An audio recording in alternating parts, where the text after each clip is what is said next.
नमस्कार दोस्तों। कैसे हैं आप सब लोग।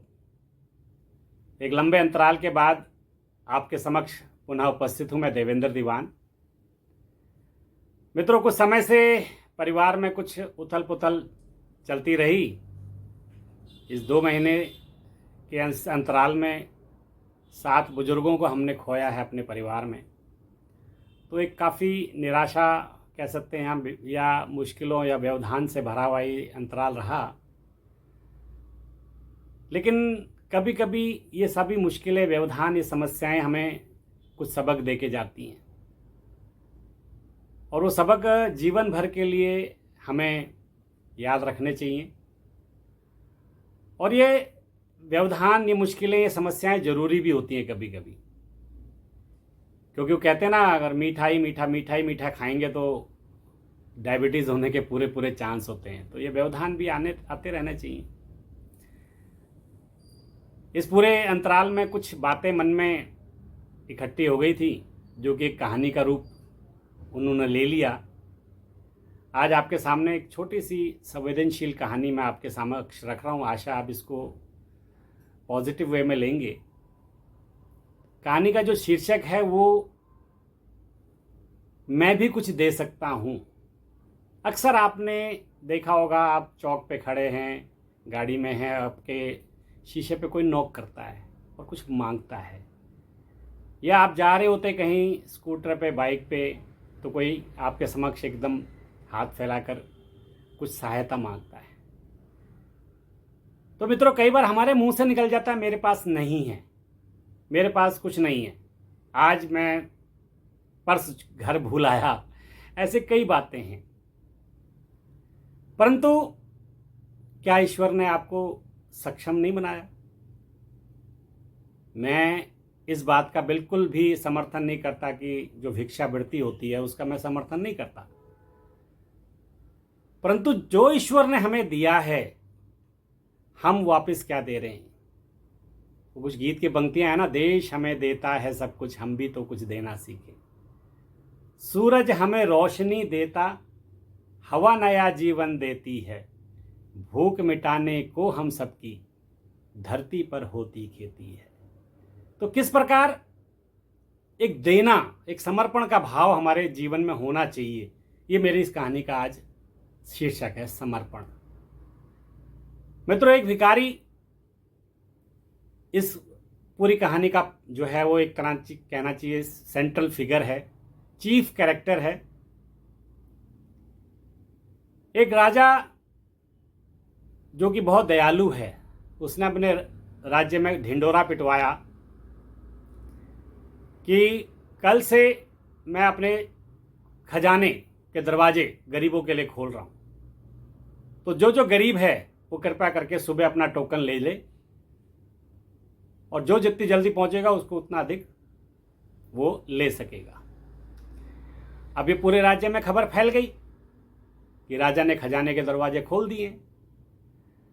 तो अगली सुबह से क्या हुआ, लाइनें लगनी शुरू हो गई। वो कहते हैं ना, फ्री वाला मैटर आपको भी पता है, दिल्ली में तो आपको पता ही है किस प्रकार फ्री फ्री फ्री के चक्कर में हम वो सारी बातें भूल जाते हैं कई बार। तो लोगों की लाइनें लग गई। अब उस पूरी लाइन में हमारा जो भिखारी है, जो इस मुख्य पात्र है हमारी इस कहानी का, वो भी लग गया। अब भिखारी भी हमारा जो है ना वो बड़ा दयालु है। जिस प्रकार राजा दयालु है, इसी प्रकार भिखारी भी दयालु है। जब भिखारी लाइन में लगा, बातचीत करते करते उसको लगा कि जो उससे पीछे वाला व्यक्ति है वो उससे ज़्यादा ज़रूरतमंद है। तो वो क्या करता, टोकन लेता और अपने पीछे वाले को देता, पुनः लाइन में लगता, टोकन लेता, फिर उसको लगता कि अरे नहीं, ये जो मेरे पीछे वाला जो व्यक्ति है ना, मेरे से ज़्यादा ज़रूरतमंद है, इसको मेरे से ज़्यादा आवश्यकताएं हैं, वो उसको टोकन दे देता। तो पहला दिन बीत गया। अब राजा दयालु के साथ साथ बड़ा ऑब्जर्विंग भी था। वो देख रहा था कि भाई कुछ ना कुछ गड़बड़ है। दूसरा दिन फिर दोबारा शुरू हुआ, फिर दोबारा वही लाइनें लग गई, फिर दोबारा हमारा भिखारी मुख्य पात्र लाइन में लग गया। फिर टोकन उसको मिल गया, समय सुबह जल्दी लग जाता था लाइन में, फिर टोकन मिला उसको। फिर उसका नंबर आने से पहले वो इधर उधर बातचीत करते हुए उसको लगता है कि मेरे से जो पीछे लोग हैं उनको मेरे से ज़्यादा ज़रूरतमंद है, मेरे से ज़्यादा उनको इस धन की आवश्यकता है। तो प्रत्येक बार उसको जैसी ये फील होता है दोबारा टोकन लेता और अपने पीछे वाले को ये समझ कर कि इसकी ज़रूरत मेरे से ज़्यादा दे देता। मित्रों, दूसरा दिन भी बीत गया। अब राजा की नज़र में ये भिखारी आ चुका था। राजा को लगा भाई ये कुछ गड़बड़ है। तीसरे दिन, अंतिम दिन, खजाने का आज अंतिम दिन है खजाना बांटने का, तो हमारा भिखारी फिर लाइन में लग गया। फिर दोबारा से सुबह सुबह उसने टोकन ले लिया। तो फिर दोबारा से, क्योंकि उसको ये लगता था कि कहीं ना कहीं मेरी आवश्यकताएं जो ये मेरे पीछे लोग लगे इनसे कम है, लेकिन इस बार राजा की पैनी नज़र से वो चूक नहीं पाया। राजा ने उसको बुलाया। अरे हे भिखारी, मैं 3 दिन से देख रहा हूं तुम्हें, तुम बार बार टोकन लेते हो और दूसरे व्यक्ति को दे देते हो, क्या कारण है ये?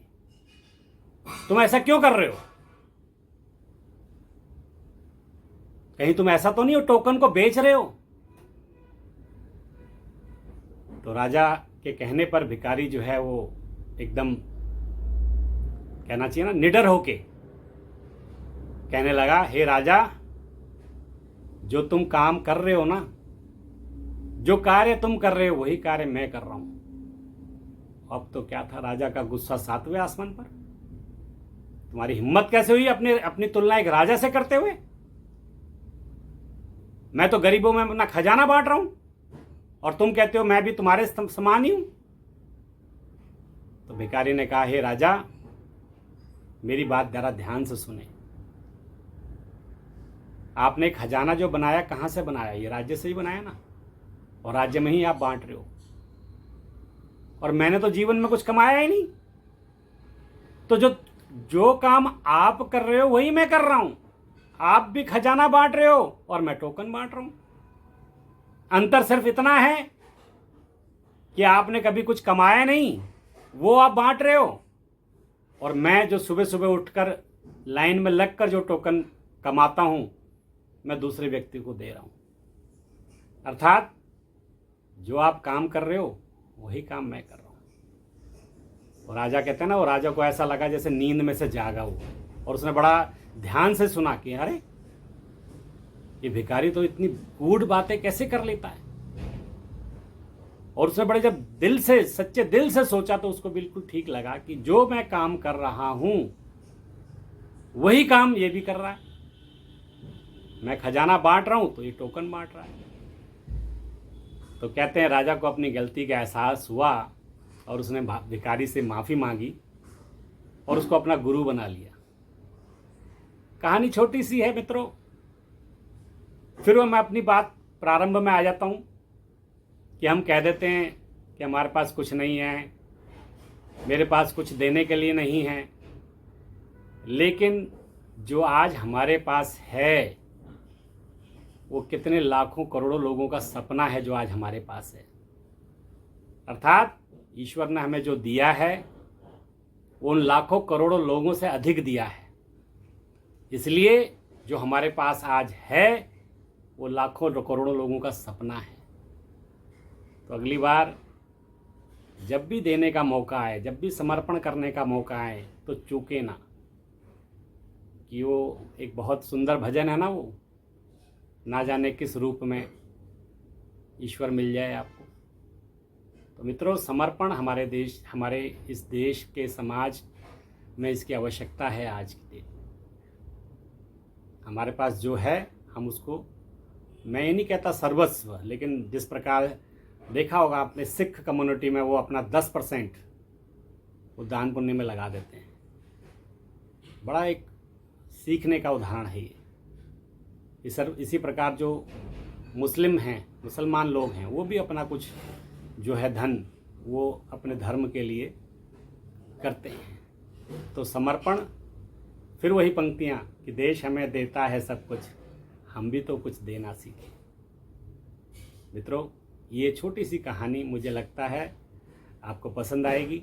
आप इसको शेयर करें, अधिक से अधिक मित्रों को इसको साझा करें, और धीरे धीरे वो कहते हैं ना, सतयुग में या द्वापर युग में कोई भिखारी खाली हाथ नहीं जाता था, कोई गाय माता बिना रोटी के नहीं रहती थी, कोई चिड़िया बिना दाने के नहीं रहता था। और गर्मियों के दिनों में हम खासकर जो पानी, चिड़ियों के लिए दाना पानी, ये सब हम कर सकते हैं। ये भी एक समर्पण का छोटा सा भाव है।